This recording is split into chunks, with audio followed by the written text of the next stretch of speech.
시청자 여러분 안녕하십니까? BOE 모닝뉴스 시작합니다.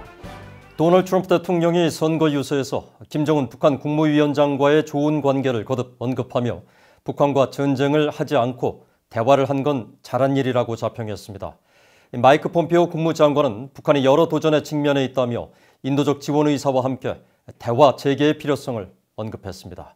조상진 기자입니다.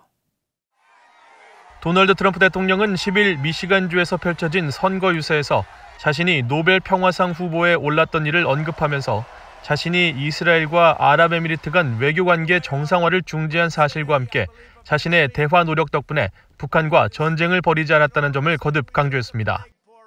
이어 김 위원장에게 너무 많은 것을 내줬다는 일각의 비판에 반박하며 자신은 양보한 것이 아무것도 없다고 말했습니다. They said, "Oh, but you agreed to meet." Oh, I see. I agreed to meet. So now they're saying, "I agreed to meet. It was such a big deal." Instead of being in a war, I think agreeing to meet is okay, right? 트럼프 대통령은 그러면서 김 위원장은 다른 종류의 사람이라며 관계를 맺는 것은 나쁜 것이 아니라고 거듭 강조했습니다. He's a different kind of a guy, and he's a smart guy, very smart guy. We get along. You know, getting along with foreign powers is not a bad thing. 도널드 트럼프 대통령은 앞서 자신의 트위터에는 김 위원장과 관련해 별다른 배경 설명은 하지 않은 채 김정은은 건강하다, 절대로 그를 과소평가해서는 안 된다는 두 문장을 올렸습니다. 이런 가운데 마이크 폼페오 국무장관은 지난 9일 폭스뉴스와의 인터뷰에서 북한이 여러 도전에 직면한 상황이라며 북한에는 경제적 도전이 있고 신종 코로나 바이러스의 위험도 있다고 지적했습니다. 그러면서 일련의 도전들에 맞서 그들을 돕기 위해 인도적 지원을 할 수 있기를 희망한다고 밝혔습니다. 이어 북한의 완전한 비핵화를 위한 대화 재개를 기대했습니다. 북한 주민들을 위한 최선은 완전한 비핵화이며 그것이 북한 주민들을 더 밝은 미래로 이끌 것이라는 점을 김 위원장에게 설득하기 위해 언젠가 다시 진지한 대화를 할 수 있기를 희망한다고 말했습니다. 폼페오 장관은 그러면서 싱가포르 정상회담은 한반도에 완전하고 검증 가능한 비핵화를 이행할 수 있는 위치에 있게 했다며 자신은 트럼프 대통령이 부여한 이런 임무에 대해 계속 노력하고 있다고 강조했습니다. BOA 뉴스 조상진입니다. 스티븐 비건 국무부 부장관 겸 대북특별대표가 미국을 방문한 최정곤 한국 외교부 1차관과 만나 한반도 정세와 미한 방위비 분담금 협정 문제 등 미한 동맹 증진 방안에 대해 논의했다고 미국 국무부가 밝혔습니다. 국무부는 11일 보도자료를 통해 비건 부장관이 최 차관의 취임을 축하하고 공동이익의 폭넓은 범위에서 한국과 긴밀한 협력을 지속하겠다는 약속을 했다고 밝혔습니다. 이어 신종 코로나 바이러스 감염증 대응과 한반도의 평화와 안정, 자유롭고 개방적인 인도태평양과 영내 안보 증진을 위한 일본과의 삼각 협력 사안에 대해 협의했다고 밝혔습니다. 국무부는 비건 부장관과 최 차관은 미한 방위비 분담금 협상 문제를 논의하고 미한 동맹의 지속적인 굳건함을 재확인했다며 미한 동맹이 앞으로 인도태평양 지역에서 평화와 번영의 힘이 되도록 지속적으로 동맹을 증진하는 방안에 대해 협의했다고 설명했습니다.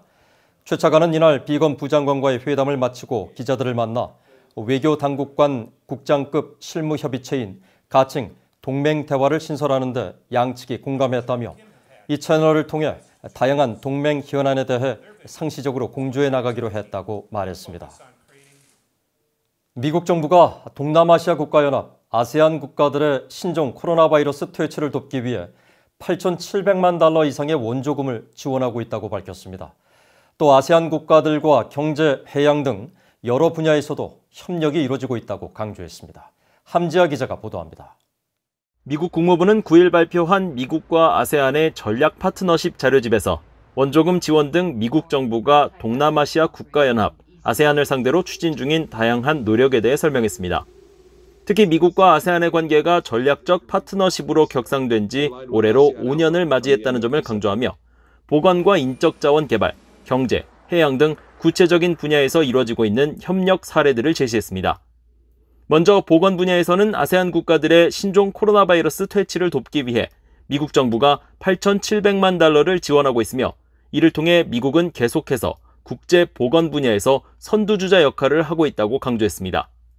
또 미국이 현재 유행병을 완화시키고 향후 동물원성 감염병 등에 대한 확산을 예방하고 감지하며 대응할 수 있도록 아세안 협력국들과 어깨를 맞대고 있다면서 미국 국제개발처가 150만 달러의 자금을 통해 아세안 공공보건 긴급 조율 체계를 지원하고 있다고 확인했습니다. 이어 원 헬스 워크포스 넥스트 제너레이션으로 불리는 아세안의 보건 관련 프로젝트에도 1,600만 달러를 투자하고 있다고 설명했습니다. 또 미국 질병통제예방센터 CDC가 베트남 하노이의 지역 사무소를 개설하거나 미국 보건복지부가 아세안 국가 보건장관들과 회의를 개최할 것이라고 밝혔습니다. 경제 분야에서는 미국이 신종 코로나 바이러스로 인한 경제적 영향에 대한 아세안의 우려에 공감한다고 밝혔습니다. 그러면서 지난해 미국과 아세안 간 상품과 서비스 교역이 3,540억 달러에 달했다며 한 나라가 번영하면 우리 모두가 번영한다고 설명했습니다. 또 미국은 경제 발전이 보다 평화롭고 안전한 지역을 만든다는 점을 알고 있다고 덧붙였습니다. 국무부는 이 밖에 최근 중국과 영유권 분쟁이 벌어지고 있는 인도태평양 해역에 대해서는 연간 35억 달러 이상의 무역이 통과하는 곳이라며 미국은 보다 안전한 인도태평양 지역을 만들기 위해 아세안과 해양 협력을 개선하고 지정학적 문제들을 해결하기 위해 국제법과 규정을 유지하고자 한다고 밝혔습니다. BOE 뉴스 함재합니다. 미국 국방부 고위관리가 미국의 위협적인 미사일 역량을 보유한 나라로 러시아와 중국, 이란과 함께 북한을 지목했습니다. 특히 북한과 이란의 위협에 대해서는 미국과 미사일 역량 격차가 더 벌어지도록 미사일 방어 전략을 추진하고 있다고 밝혔습니다. 김동현 기자입니다. 제임스 앤더슨 미국 국방부 정책 담당 차관 대행은 10일 국방 전문 매체 디펜스 뉴스가 주최한 화상회의에서 미국의 최대 위협으로 러시아와 중국과 함께 북한, 이란을 지목했습니다. 앤더슨 대행은 특히 북한과 이란을 불량 국가로 지칭하면서 이들의 미사일 개발에 대해 우려하고 있다고 밝혔습니다. 앤더슨 차관 대행은 그러면서 북한과 이란에 대해서는 그들이 어떤 신형 무기를 개발하든 미국은 현재의 역량 격차를 더욱 벌려 우위를 점하는 것을 목표로 미사일 방어 전략을 추진하고 있다고 강조했습니다. With respect to certainly the Russian Federation, and then also on an upward trajectory, the PRC rapidly developing a lot of capabilities. We're also concerned about rogue states in the form of North Korea and Iran, certainly posing threats to us and our allies and partners. 앤더슨 대행은 이어 미국이 미사일 방어와 관련해 항상 선두에 설 수 있는 상태를 유지하도록 노력하고 있고 이를 실현하기 위해서는 다층적 미사일 방어 보장이 핵심이라며 올해 말까지 진행할 예정인 SM-3 블록 2A 저고도 방어 요격 실험의 중요성을 강조했습니다. With respect to the rogue missile threat, our vision is that we will stay ahead of whatever they happen to be working on. It does not suffice to stay abreast of the threat. We want to stay ahead of it. 이날 회의에 참석한 존 힐 미사일 방어청장은 미국의 미사일 방어 핵심 사업으로 미국 본토 방어용 FTM-44 실험과 확장형 고고도 미사일 방어 체계 사드 개발, 그리고 사드와 패트리엇 체계의 통합 실험을 소개했습니다. All tied together by JADC2. Command Control, Battle Management, and Communications Team GBMC is the MBA hard network that's across multiple time zones. It exists in every operation center across the globe, and tying that into JADC2 will be very important for our future. 미사일 방어청은 멀리 떨어진 ICBM 대륙간 탄도미사일을 이지스-3의 요격기로 격추시키는 FTM-44 실험을 북한의 대륙간 탄도미사일이 하와이를 겨냥한 상황을 상정해 올 가을 실시할 것으로 알려졌습니다.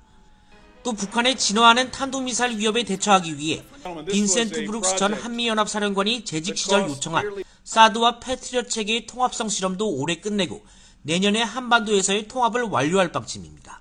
BOE 뉴스 김동현입니다.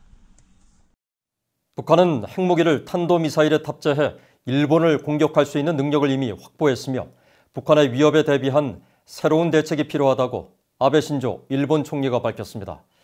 아베 총리는 11일 일본 안보 정책에 관한 총리 담화에서 북한은 일본을 사정권에 둔 탄도미사일 수백 발을 보유하고 있고 핵무기의 소형화와 탄도화도 이미 실현했다며 이를 탄도미사일에 탑재해 일본을 공격할 능력을 이미 보유한 것으로 보이는 만큼 새로운 대책이 필요하다고 말했습니다.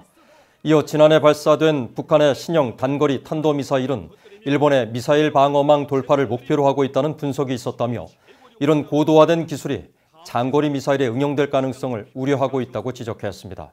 그러면서 단순히 요격 능력을 향상하는 것만으로 일본 국민의 생명과 평화로운 삶을 지켜낼 수 있을지에 대한 문제의식 아래 억지력 강화를 위한 새 안보정책 방침을 검토해왔다고 말했습니다.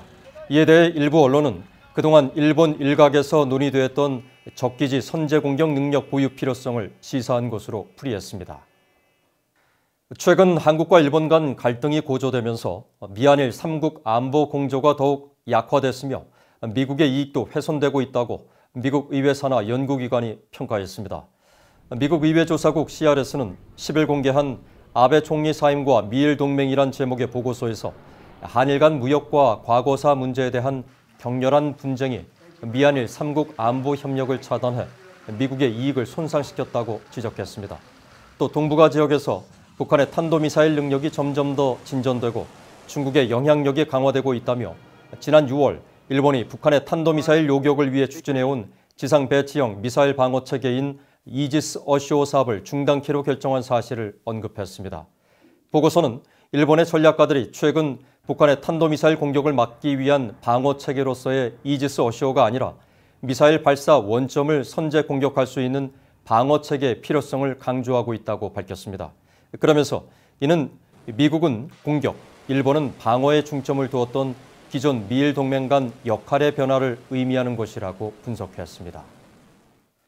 이상으로 BOA 모닝뉴스를 마칩니다. 시청해주신 여러분 고맙습니다.